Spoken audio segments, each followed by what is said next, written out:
Indo British advanced pain clinic నొప్పి మాయం surgery దూరం ఫర్ అపాయింట్మెంట్స్ 9155515563. హాయ్ హలో నమస్తే welcome back to iDream media. ఈరోజు మనతో ఉన్నారు క్యూపీఎఫ్పి అలాగే amphi certified mutual fund distributor అయిన రమేష్ పసుపులేటి గారు. సార్తో మాట్లాడదాం. Hi sir. హాయ్ అండి. సార్ 2024 ఆల్మోస్ట్ ఓవర్ అనే చెప్పవచ్చు. సో 2025కి ఎంటర్ అవబోతున్నాం కాబట్టి ఈ ఫైనాన్షియల్కి సంబంధించి ఎటువంటి స్టాక్స్ బాగా లీడ్ చేసే ఛాన్సెస్ ఉన్నాయంటారు? మీకు ఎటువంటి వాటిపై కొత్త ఇంట్రెస్ట్ వస్తుంది? ముఖ్యంగా how would be the new financial things and new financial stocks కానీ అవి ఏ పర్ఫార్మెన్స్ వైజ్ ఏ విధంగా ఉంటాయంటారు? డెఫినెట్గా కొన్ని యాక్చువల్గా స్టాక్ చూడాలంటే ముందు ఏదైతే ఇండస్ట్రీస్ ఉన్నాయో, ఏవైతే గ్రోత్ ఎక్కువ ఉన్నాయో అనుకుంటున్నామో మనము వాటిని కొద్దిగా మనం రివైజ్ చేసి అందులో మనం డెఫినెట్గా స్టాక్స్ పిక్ చేసుకోవచ్చు. సో ఫస్ట్ ఆఫ్ ఆల్ ఏంటంటే ఇప్పటికి కూడా మిడ్ స్మాల్ క్యాప్ స్టాక్స్ ఇంకా హై వాల్యుయేషన్స్లోనే ఉన్నాయి. సో మనం ఇప్పుడు 26,000లో కూడా మిడ్ స్మాల్ క్యాప్ వాల్యూ మనం బై చేసాము ఆల్రెడీ. చాలామంది స్టాక్స్ బై చేశారు, మ్యూచువల్ ఫండ్ బై చేశారు. అలాంటిది ఇప్పుడు 23,800లో మనకు చాలా చీప్గా దొరుకుతున్నాయి. సో వాటిలో మంచిది ఏదైతే ఉన్నాయో మనం ఎప్పుడైతే స్ట్రాంగ్ కన్విక్షన్లో అవి కొన్నామో వాటిని ఇప్పుడు కొంచెం యావరేజ్ చేసుకోవచ్చు. సో రెండోది వచ్చేసి గోయింగ్ ఫార్వర్డ్ ఇప్పుడు వరకు మన గ్రోత్ స్టోరీస్కి స్టార్ట్ చేసిన ఇండస్ట్రీస్ కొన్ని ఉన్నాయి. మన గవర్నమెంట్ ఏదైతే స్టార్ట్ చేసింది, ఫస్ట్ ఆఫ్ ఆల్ వచ్చేసి రైల్వే ఇండస్ట్రీ ఉంది. సో రైల్వే స్టాక్స్ ఇంకా రైల్వే ప్రాజెక్ట్స్ కొన్ని కంప్లీట్ కావాల్సినవి ఉన్నాయి. లైక్ మనకి ఇంకా బుల్లెట్ ట్రైన్ రాలేదు, లేదా Vande Bharat sleeper coaches. So ఇలాంటి కొన్ని స్టాక్స్ మనకి లైమ్ లైట్లో ఉన్నాయి. సో ఇవి కొద్దిగా తగ్గే. సో వీటిలో ఉన్న స్టాక్స్ కొన్నే ఉన్నాయి. సో రైల్వే స్టాక్స్ ఏంటంటే ఒక 10 స్టాక్సే ఉన్నాయి. అందులో ఆల్రెడీ కొన్ని 3 to 5 మల్టిపుల్స్ పెరిగిపోయాయి. సో మిగతావి పెరగలేదు. సో వాటిలో కొద్దిగా డెఫినెట్గా బై చేయొచ్చు. సో రెండోది వచ్చేసి మనం ఇప్పుడు బాగా ఉన్నది renewable energy. So power stocks రీసెంట్గా బాగా ర్యాలీ వచ్చాయి, కానీ మళ్ళీ కొద్దిగా కరెక్షన్ వచ్చింది. సో నెక్స్ట్ 1 year కూడా మన ఇండియన్ టార్గెట్ ఏంటంటే సో మనం సర్ప్లస్ పవర్కి వెళ్ళిపోవాలి. ఇప్పుడు కూడా కొద్దిగా డెఫిషిట్ పవర్లో ఉన్నాము. సో మన టార్గెట్ ఏంటంటే కోల్ని కంప్లీట్గా 2030 కల్లా 50% కోల్ తగ్గించాలి. 2047 కల్లా జీరో కోల్ పాలసీ రావాలి. ఎందుకంటే కోల్ వల్ల ఎన్విరాన్మెంట్కి ప్రాబ్లము. రెండోది వచ్చేసి కోల్ వల్ల గవర్నమెంట్కి రిటర్న్ లేదు. అదే పవర్ వల్ల అయితే పవర్ మనం వేరే దేశాలకు అమ్మినా కూడా మనకి 20 to 30% రిటర్న్ వస్తుంది. సో మనం జనరేట్ చేసిన దానికి ప్లస్ మనం సేల్ చేసిన దానికి 20 to 30% ప్రాఫిట్ వస్తుంది మనకి. అదే కోల్ చూస్తే మనం కోల్ ద్వారా వచ్చే ఎనర్జీ ద్వారా గవర్నమెంట్కి వచ్చే ప్రాఫిట్ 6 to 7%.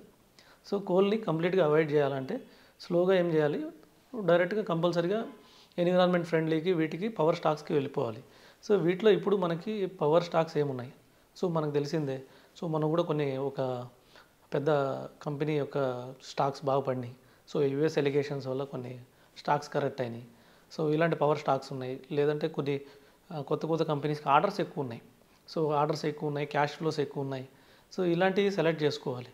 సో వేటికి ఎక్కువ ఆర్డర్స్ ఉన్నాయి, ఇది మెయిన్ పాయింట్ ఇప్పుడు పవర్ స్టాక్స్. సో ఈ రెండు సెక్టర్ బాగా కనిపిస్తున్నాయి. తర్వాత వచ్చేసి ఇండియా వచ్చేసి ఎప్పటికైనా డెవలప్డ్ కంట్రీ కావాలంటే ఇన్ఫ్రాస్ట్రక్చర్ ఇంపార్టెంట్. సో ఇన్ఫ్రాస్ట్రక్చర్లో మనకు కావాల్సింది ఏంటంటే cement companies, steel companies. So next theme ఇది అంటున్నారు. మేబీ కమింగ్ నెక్స్ట్ బడ్జెట్లో ఏదైతే థీమ్ రాబోతుందో ఈ థీమ్ ఏంటంటే సిమెంట్ గురించి కానీ అంటే ఇన్ఫ్రాస్ట్రక్చర్ గురించి. సో ఇన్ఫ్రాస్ట్రక్చర్ స్టాక్స్ ఏమున్నాయి, సో అందులో పెరగని ఏమున్నాయి, ఆర్డర్స్ ఎక్కువ ఏమున్నాయి, సిమెంట్ స్టాక్స్లో లీడర్స్ ఏమున్నాయి. సో ఇవి ఒకటి. అలాగే స్టీల్, మనకు తెలిసిందే. స్టీల్ అంటే మన దేశం పెద్ద కంపెనీస్ ఉన్నాయి. లైక్ టాటా స్టీల్ కానీ, జేఎస్డబ్ల్యూ స్టీల్ కానీ, వీటిలో పెరగని ఏమున్నాయి, ఆర్డర్స్ ఎక్కువ ఉన్నాయి.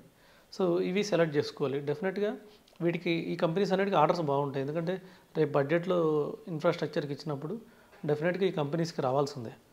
సో కంపెనీస్కి వచ్చినప్పుడు కంపల్సరీ పెరగాల్సిందే. లక్కీ గుడ్ థింగ్ ఏంటంటే ఇవన్నీ బాగా తగ్గున్నాయి.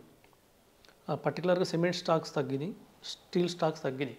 మన మార్కెట్లో చైనా ఇన్ఫ్లేషన్ కానీ చైనా ప్రాబ్లమ్స్లో కూడా కొన్ని మనకి కొద్దిగా స్టాక్స్ కరెక్ట్ అయినాయి, స్టీల్ స్టాక్స్ పర్టికులర్గా. సో వీటిలో కొద్దిగా ఇన్వెస్ట్ చేసుకొని లాంగ్ టర్మ్కి ఇన్వెస్ట్ చేసుకుంటే డెఫినెట్గా చాలా మంచి రిటర్న్స్ వస్తాయి. సో కాకపోతే స్టాక్స్ సెలెక్ట్ చేసుకునే వాళ్ళు కొద్దిగా ఇబ్బందిగా ఉన్నవాళ్ళు వాటికి సంబంధించిన ఇండెక్స్ ఫండ్స్ కొనుక్కోవాలి.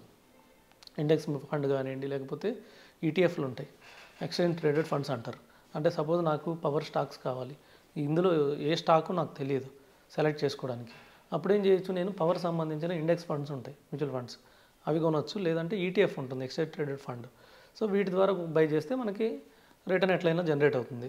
అలాగే మనకి సిమెంట్ స్ట్రక్చర్ వీటికి సంబంధించిన ఇన్ఫ్రా ఫండ్స్ ఉన్నాయి, ఇన్ఫ్రా ఇండెక్స్ ఫండ్ ఉంది, ఇన్ఫ్రా ఈటీఎఫ్ కూడా ఉంది. సో వీటిలో మనం సెలెక్ట్ చేసుకోవాలి. సో ఈ విధంగా డెఫినెట్గా గోయింగ్ ఫార్వర్డ్ ఇండస్ట్రీ పిక్స్ ఉంటుంది. స్పెసిఫిక్ స్టాక్స్ అంటే అన్ని స్టాక్స్ పెరగవు, కానీ ఏదైతే ఆర్డర్స్ ఎక్కువ ఉన్నాయో ఆ స్టాక్స్ మాత్రం కంపల్సరీ పెరుగుతాయి.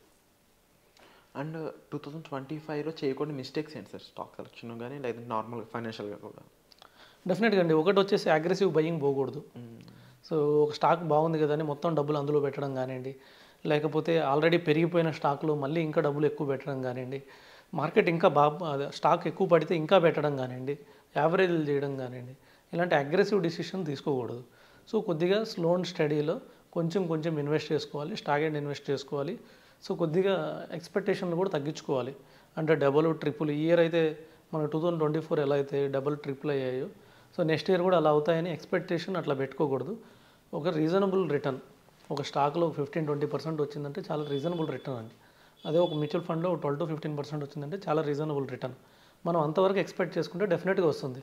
మనం ఎక్కువ 2025లో గ్రీడీకి వెళ్ళకూడదు. సో మల్టిపుల్స్ ఆశించకూడదు 5 times 10 times అవుతాయని. ఎందుకంటే ఆల్రెడీ 3 times 5 times ఉన్నాయి మల్టిపుల్స్. ఇంక ఇక్కడ నుంచి 5 times అవ్వాలంటే 25 మల్టిపుల్ అవ్వాలి.